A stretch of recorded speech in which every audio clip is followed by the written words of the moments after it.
Heureux de vous retrouver pour cette 16e partie concernant le Sutra de l'Estrade. Aujourd'hui, nous allons parler de la lumière et de la connaissance transcendante. La phrase dit « L'homme dont la pensée est juste, donc, contemple tout à la lumière de la connaissance transcendante. Il s'est ouvert aux connaissances et aux vues du Bouddha. »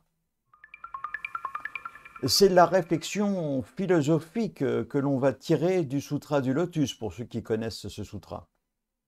Le texte nous dit « Ne vous ouvrez pas aux connaissances et aux vues des êtres ordinaires, car s'ouvrir aux connaissances et aux vues des êtres ordinaires, c'est mettre un obstacle sur le chemin de la réalisation, autrement dit sur votre chemin. » Je comparerais cela à quelqu'un qui, ayant une addiction, n'est plus en mesure d'avoir un raisonnement logique.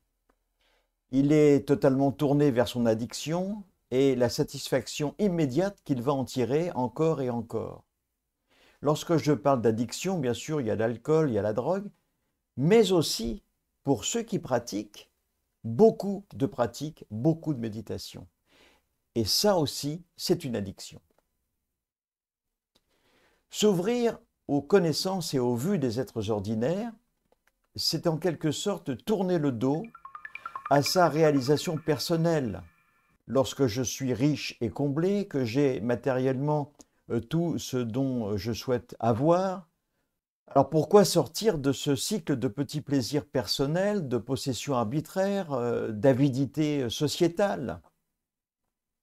Nous savons que la connaissance transcendante, contemplée par l'homme qui cultive la pensée juste, capable de rendre la vie de cet homme en accord avec la réalité une et les principes bouddhistes qui en découlent. Dès lors, cet individu est capable de percevoir les choses avec clarté à travers le filtre de la connaissance transcendante, c'est-à-dire la connaissance qui dépasse les apparences superficielles, apparences qui sont illusoires, apparences de ce monde tel que nous le connaissons, tel que nous le vivons, le monde matériel et illusoire, que nous appelons aussi le samsara.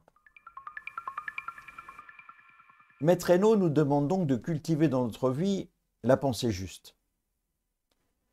Ce texte est en relation avec la remarque du moine Fata. Je vous en ai parlé de ce moine Fata. C'est celui qui récitait le sutra du lotus. Il l'a récité 7 ans. 7 ans sans jamais en avoir saisi le sens profond.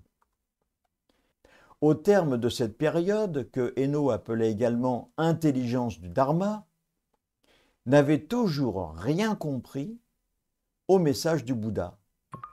Pourquoi cela? Eh bien parce qu'il n'avait fait que réciter ce texte sans en saisir le sens profond.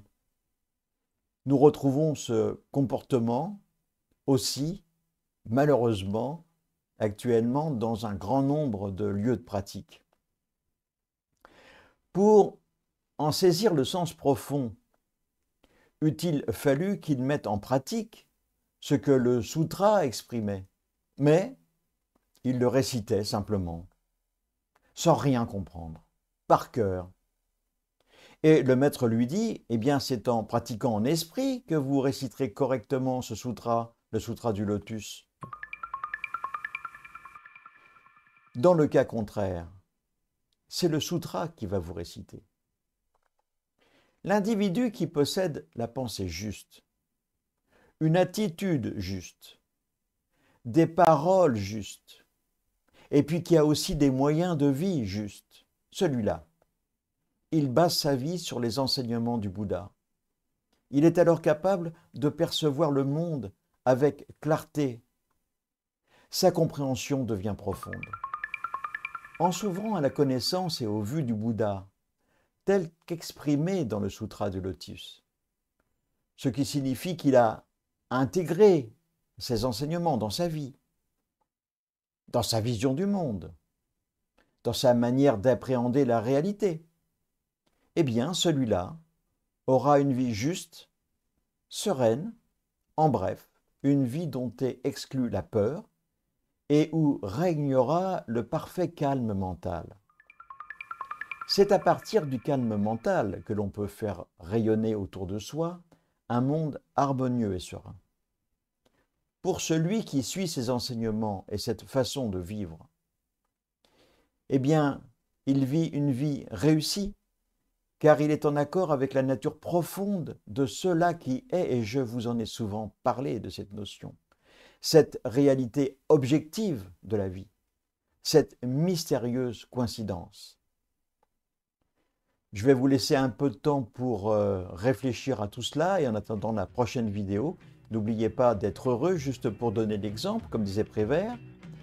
Et puis, la petite phrase de fin, n'oubliez pas que pratiquez peut-être quelque part, eh bien, même si le lieu de méditation est exigu, il renferme l'univers entier. Même si notre esprit est petit, il est illimité, et c'est Sikito Kizen qui disait ça. À bientôt.